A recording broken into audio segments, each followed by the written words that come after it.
Hey guys, please keep in mind that your business model may be totally different than somebody else's business model. You may have someone that does really well online shipping and placing orders online and do very well. You may have someone that does really well in stores, um, and so forth. You may have a another company that does well with, their model is actually going out and getting clients to work for them, and that's how they actually bring in additional revenue. So please just keep in mind that everybody's business model is different, but you have to understand what your business model is going to be. So for me, it's because we deal with a lot of weight, meaning, when you're shipping, cases of water, whether it's 12 in a case, whether it's 24 in a case, that's a big expense from a shipping standpoint that, most people who are in that industry, they've learned that, you're probably not going to make too much money online shipping water across the country when it weighs, 20 something pounds. Now, for an individual that's doing, maybe they're selling some hair products where it doesn't weigh as much, maybe they're doing t-shirts, um, um, maybe someone's doing anything, no matter what it is, but you want to make sure that you understand what your business model is and how is it going to work for you.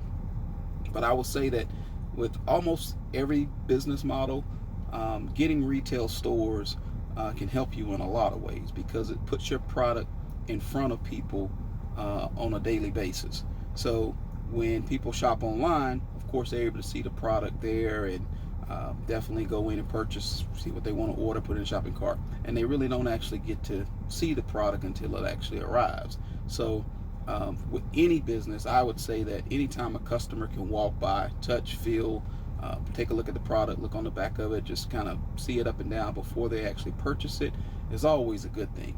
The exposure there to me is unlike any other. And I've learned right now that, even with online, even though it's a very convenient way, sometimes you just don't know what you're getting. So just let that be kind of something that I always suggest, that you also do your marketing online. You definitely want to have a strong presence online. That's the way we're in right now.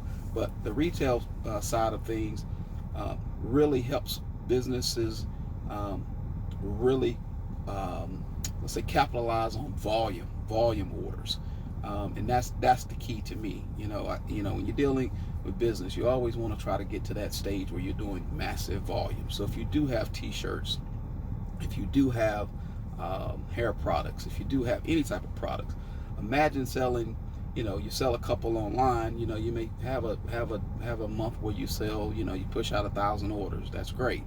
But when you get in a retail store, imagine them calling and ordering 5,000 shirts at one time, and that's just one retailer.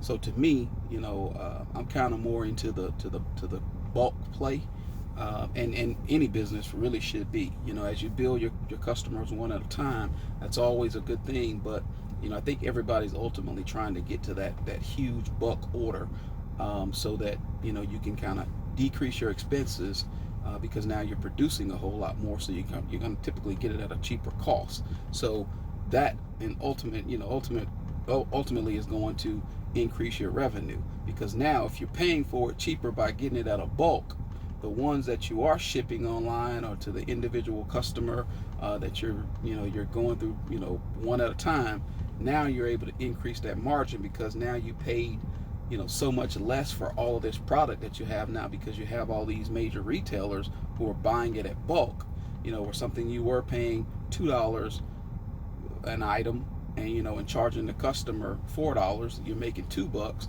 But now when you're buying it at such a large volume, now you're only making, you're only paying 75 cents for it. And now you can not only charge the customer $4, but you can actually charge the customer $5 now and make a bunch load of more profit. So the key to the game is, to me, the long haul, and that's dealing with bulk. So make sure you understand your business model, make it work for you, and stick with it. Stick with it. If you know what game you're playing, make sure you stick with that, because I see a lot of people that come out here and they set their prices too high because they really don't have a lot of inventory.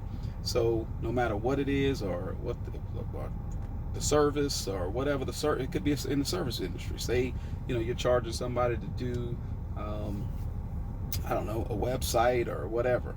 But sometimes people set their prices so high that that eventually, you can't.